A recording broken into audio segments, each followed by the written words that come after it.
Assalamualaikum warahmatullahi wabarakatuh. Kami dari kelompok 11 akan menjelaskan tentang landasan sosiologis pendidikan.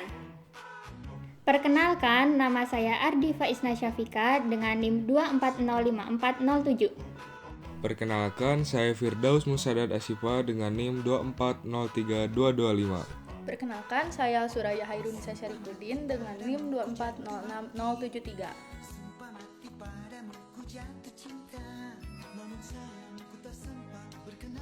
Pengertian landasan sosiologis pendidikan. Landasan sosiologis pendidikan adalah dasar atau acuan yang digunakan dalam proses pendidikan yang berfokus pada interaksi sosial antar individu dalam masyarakat. Ini mencakup pemahaman tentang bagaimana hubungan sosial, norma, dan nilai-nilai budaya mempengaruhi pendidikan. Dalam konteks ini, pendidikan tidak hanya dilihat sebagai transfer ilmu, tetapi juga sebagai proses sosialisasi yang membantu individu beradaptasi dan berkontribusi dalam masyarakat. Jenis landasan sosiologis pendidikan. 1.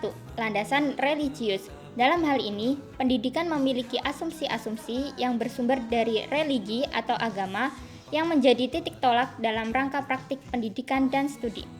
Yang kedua, landasan filosofis. Landasan ini adalah wujud asumsi-asumsi yang bersumber dari filsafat yang menjadi titik tolak dalam rangka tujuan praktik pendidikan. Yang ketiga, landasan ilmiah. Dalam hal ini, acuan dasar pendidikan bersumber dari asumsi berbagai cabang atau disiplin ilmu untuk mencapai tujuan pendidikan. Yang keempat, landasan yuridis.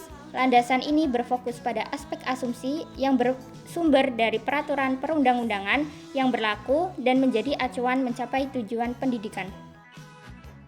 Ruang lingkup sosiologi pendidikan. 1. Hubungan pendidikan dengan masyarakat. Ini mencakup bagaimana sistem pendidikan berinteraksi dengan struktur sosial, budaya, dan sistem kekuasaan dalam masyarakat. Pendidikan tidak berdiri sendiri, tetapi dipengaruhi oleh dan mempengaruhi berbagai aspek sosial lainnya, seperti norma dan nilai yang berlaku di masyarakat. 2. Fungsi pendidikan dalam kebudayaan. Pendidikan berperan penting dalam mentransmisikan nilai-nilai budaya dari generasi ke generasi. Ini termasuk bagaimana pendidikan membantu dalam pelestarian dan pengembangan budaya serta bagaimana pendidikan dapat menjadi alat untuk perubahan sosial. 3. Pengaruh sekolah terhadap individu. Ruang lingkup ini mempelajari bagaimana lingkungan sekolah mempengaruhi perilaku dan kepribadian siswa. Ini mencakup peran guru, interaksi antar siswa, dan bagaimana pengalaman di sekolah membentuk karakter dan sikap siswa. 4. Interaksi sosial di sekolah. Ini melibatkan analisis pola interaksi antara siswa, guru, dan staf sekolah. Memahami dinamika ini penting untuk menciptakan lingkungan belajar yang positif dan mendukung perkembangan sosial siswa. 5. Sekolah dalam konteks komunitas. Pendidikan tidak hanya terjadi di dalam kelas, tetapi juga dalam konteks yang lebih luas, yaitu komunitas. Ini mencakup hubungan antara sekolah dan masyarakat sekitar, serta bagaimana faktor-faktor demografis dan sosial mempengaruhi pendidikan. Tujuan sosiologi pendidikan. 1. Membangun interaksi sosial. 2. Menanamkan nilai dan etika sosial.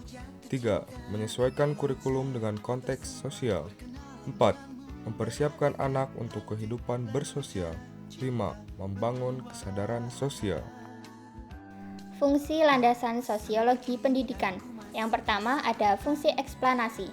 Fungsi eksplanasi adalah fungsi sosiologi pendidikan berupa penjelasan atau pemberian pemahaman mengenai fenomena yang masuk dalam ruang lingkup pembahasannya, terutama pendidikan.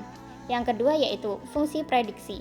Fungsi sosiologi pendidikan ini bertujuan meramal kondisi dan permasalahan pendidikan yang akan muncul di masa depan. Yang ketiga ada fungsi utilisasi. Fungsi utilisasi dalam sosiologi pendidikan merupakan manfaat pengetahuan sosiologi untuk mengatasi atau memecahkan masalah sosial yang muncul dalam konteks pendidikan. Manfaat sosiologi pendidikan. 1. Memudahkan sekolah menerapkan program dan kebijakan. Sosiologi pendidikan membantu pihak sekolah memahami karakteristik setiap siswa dan guru dan kondisi masyarakat. Dengan begitu, pihak sekolah bisa menyusun program dan kebijakan yang efektif dan cocok untuk semua orang.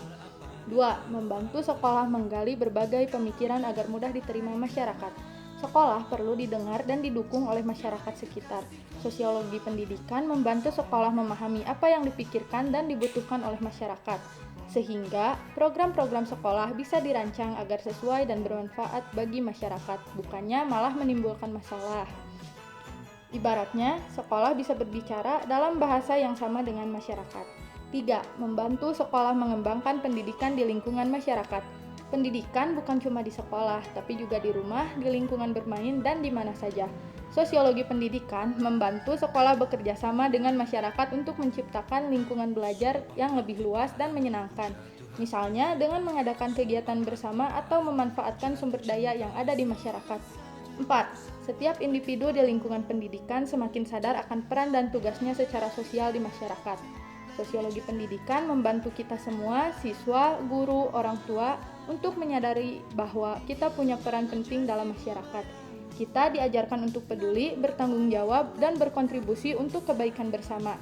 Seperti sebuah puzzle, setiap orang punya potongan masing-masing yang penting untuk membentuk gambar yang utuh.